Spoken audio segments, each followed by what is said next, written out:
The most staggering moments in the history of sport. From the New Orleans 37-yard line on the game's final play, a perfect snap, a perfect hold by Joe Scarpati, and Tom Dempsey's kick to top all kicks. Dempsey kicks, it's on the way! It is! Good! It's good! It's good! It's good! The Saints have won! The Saints have won! The stadium is wild! The Saints have won 19-17! There it is right now. This is crushing. End of the season for one team. Look at Monty Clark. 43-yard field goal attempt by Murray to win the game. Long enough. It is no good. He missed it to the right.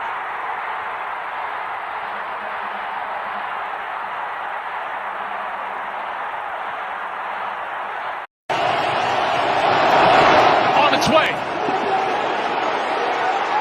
It bounces off the crossbar, and it's good! Oh my goodness! Oh my goodness! Get far enough down the field. Rodgers in trouble. It's going to get there. He turned 32 yesterday. Does he have a vintage moment in him? In the end zone, it is caught for the win! Isolated with Zachary Bowman. Blitz coming. They throw it up to Johnson. Into the corner. Touchdown! Of the catch. It is an incomplete pass. It will be third down Detroit. Here's the call. After review, the ruling on the field stands. It is an incomplete pass. See what the call is. I just couldn't tell if there was contact. There was a little bit of a grab. There was a little bit of contact in the Pass interference, number 59. Defense, automatic first down. It's a huge call. A huge call.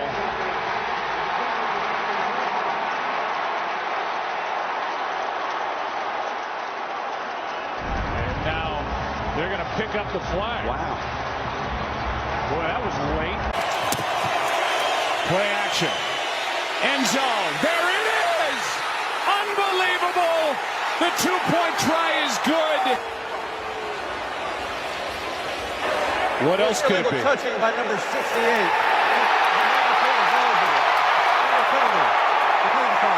So the call is an illegal touch. I think third and a long yard, and they're going to throw. Stafford complete. Calvin Johnson to the end zone, fumbles it, and it goes out of bounds. It'll be a touchback if he didn't break the play. And it's ruled a touchback. Here's Purdy with a lot of time. Steps into one. Launching deep, going for Brandon Ayuk. It is. Oh, he caught it off the rim. Bounce and catch to Ayuk. Yeah, Phil Gore did a nice job. He cut off the receiver.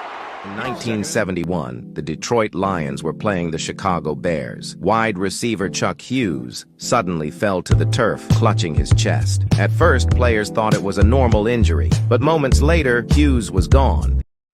They got the last one right, but they certainly got the previous one dead-ass wrong. Like, the defensive guy on the St. Brown touchdown, he's the guy that initiated the contact. Right here on Tesla. He initiated the contact. This is an awful call. And unfortunately, it cost the Lions a win here and probably a playoff spot. So this is atrocious, right? From Michigan State is going to come into the Silverdome. Paul Edinger, 54-yard field goal. Good! Good! The Bears win. The Lions are gone. And while Detroit is stuck. Take that catch. He's too big and athletic. 28-20. Oh, no. Oh, no. You're chagrin of Steve Mariucci. The snap is in the dirt, if you want to call it dirt, and it can't be handled by Nick Harris because rookie Don Molback.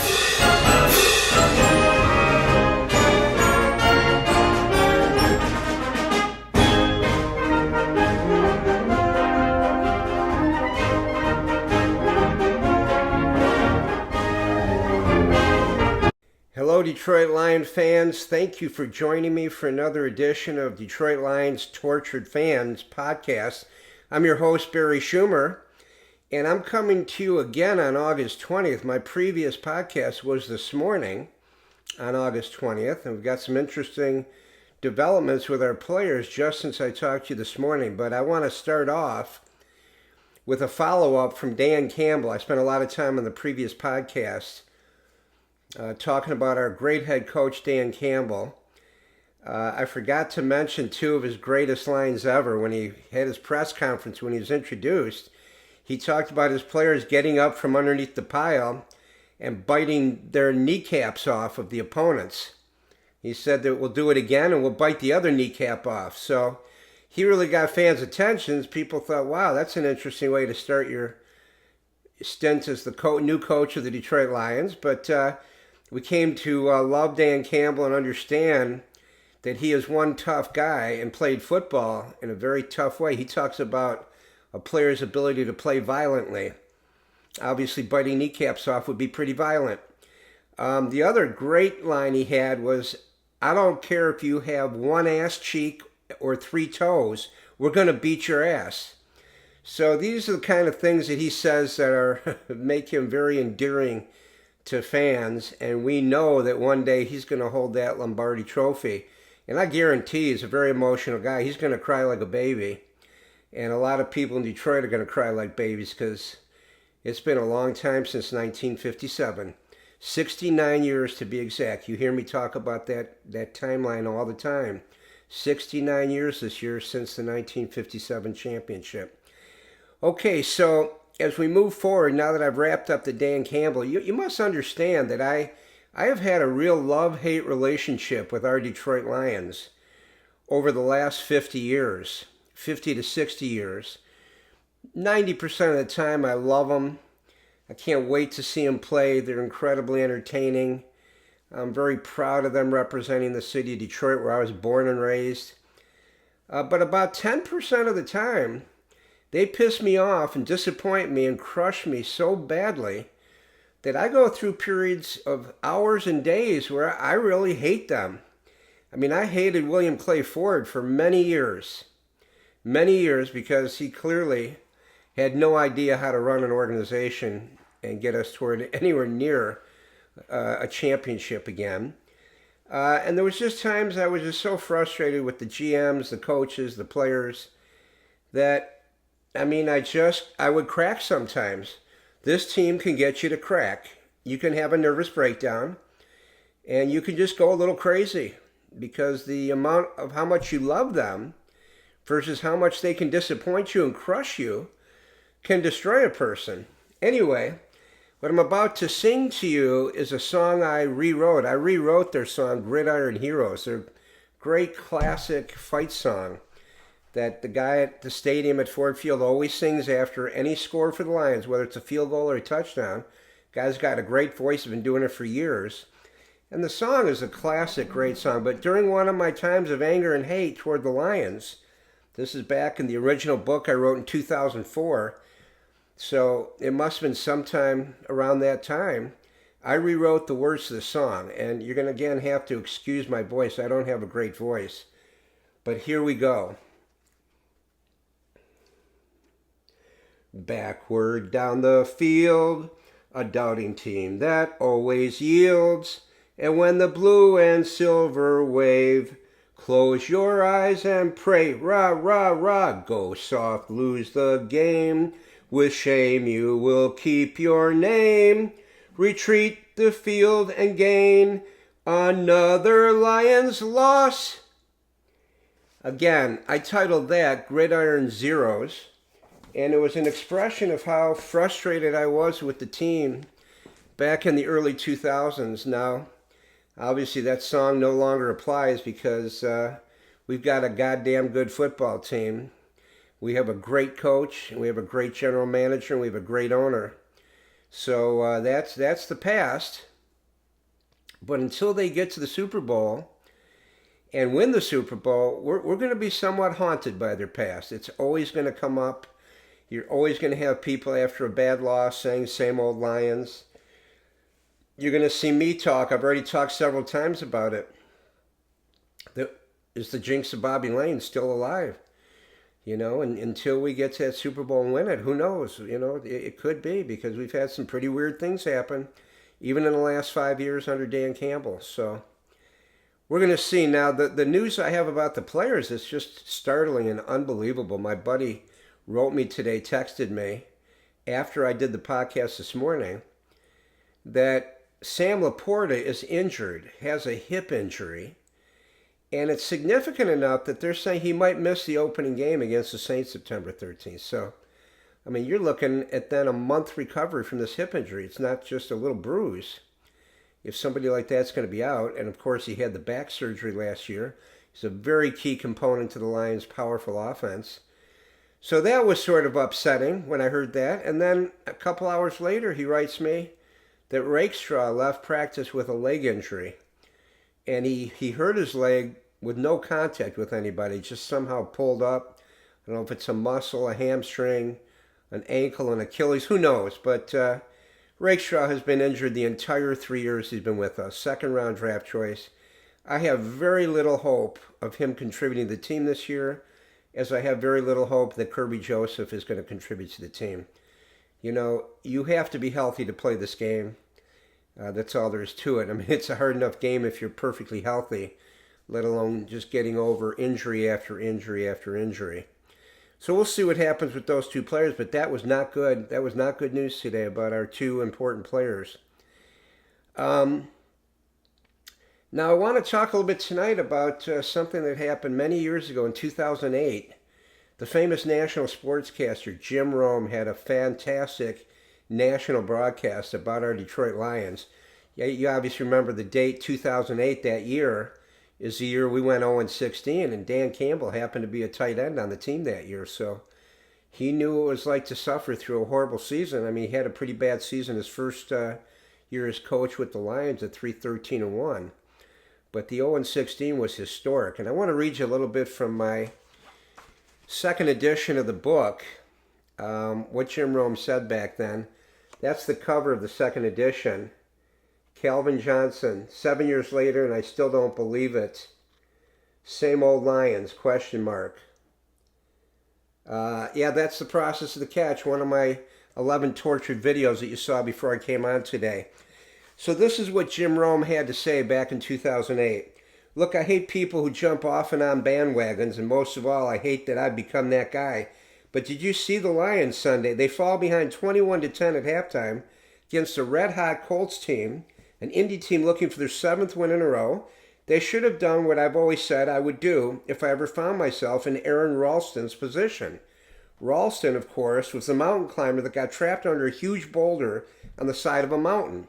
Now, if it were me, I would have curled up, called it a day, and taken a nice long nap. I'm done, nice knowing you. Ralston, of course, broke his own arm, then freed himself by sawing it off with a pocket knife, and then ambled down the side of the mountain to safety. See, that's where he and I are different. I'm going to go to sleep forever. I know what I'm not going to do. I'm not going to break my own arm and then cut it off with a pocket knife and then walk down the side of a mountain. I know that.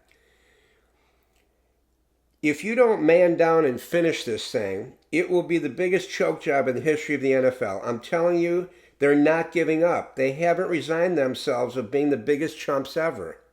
They're still playing hard. They're not afraid, damn it. They look like they really think they're going to win.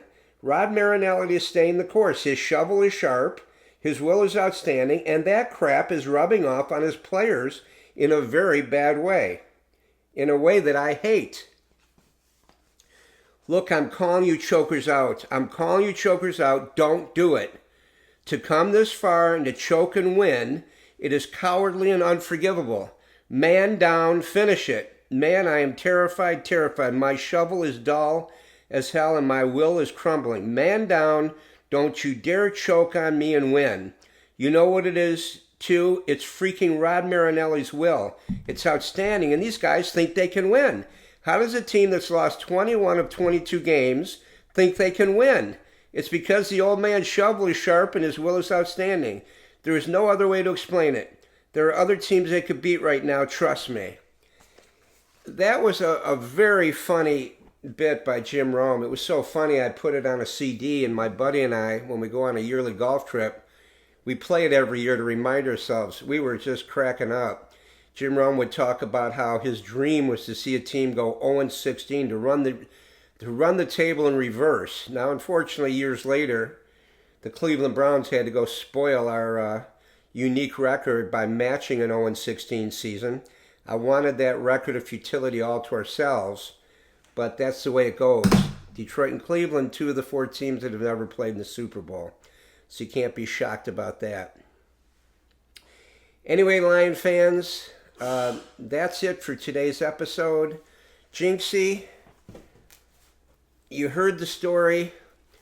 You heard the story about Jim Rome and our 0-16 team. You weren't even born yet, so you don't remember it, do you? No, you don't. You don't. Never again. We're never going to have a team like that again because Dan Campbell's going to be the coach the next 25 years. And take away the first season he was there, 3-13-1. His worst season is 9-8 in the last 4 years. That's not too bad. And quick math will tell you 27, 36, 45 wins those 4 years. 45 wins and 16-7, 23 losses. So 45-23 the last 4 years. That is a pretty damn good record. Much better than Lion fans are used to. So, Jinxie, I hope you enjoyed the story. Now, you got to get to sleep, don't you? You're pretty tired from practice today? Yeah, okay. Well, good luck. Hey, good luck Saturday against the Washington Commanders, right? You're going to really have to have a big game to make that receiver rotation. Good luck to you, Jinxie. Anyway, fans, thanks for joining me. Please subscribe, hit like, share the podcast if you like what I'm talking about. If you love my 11 tortured fan videos that you see before I come on, and then the 5 amazing runs by Barry Sanders right when I get off. It's a different kind of podcast. It's not your typical Lions podcast, but I think it's got a potential. Only if you tell me it's got potential. I got to have your help. Thanks for joining me. And they give us to Barry Sanders. Oh, what a move as he breaks it to the outside. Still on his feet and has a chance to go. Got to get him. He just put a move on Reggie White from the 15-yard line. And give it to Sanders. Oh, what a move! Oh, my! And you know what? There's been a lot of defenders this year, over the years. Never lay a glove on Barry Sanders when you have him dead to rights.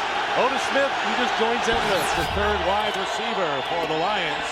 And here is Barry Sanders. What a juke up the middle.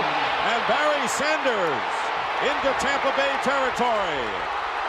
Sanders at the 10, he'll score. Touchdown, Detroit. John Lynch was the unblocked man.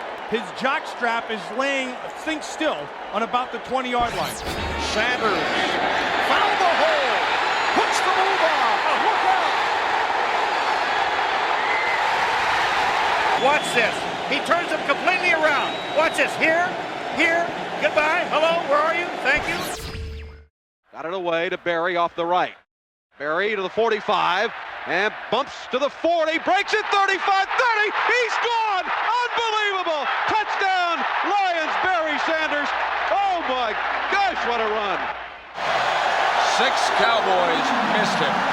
You think you got him tackled? Oh, some of those moves, there's only one guy in this game.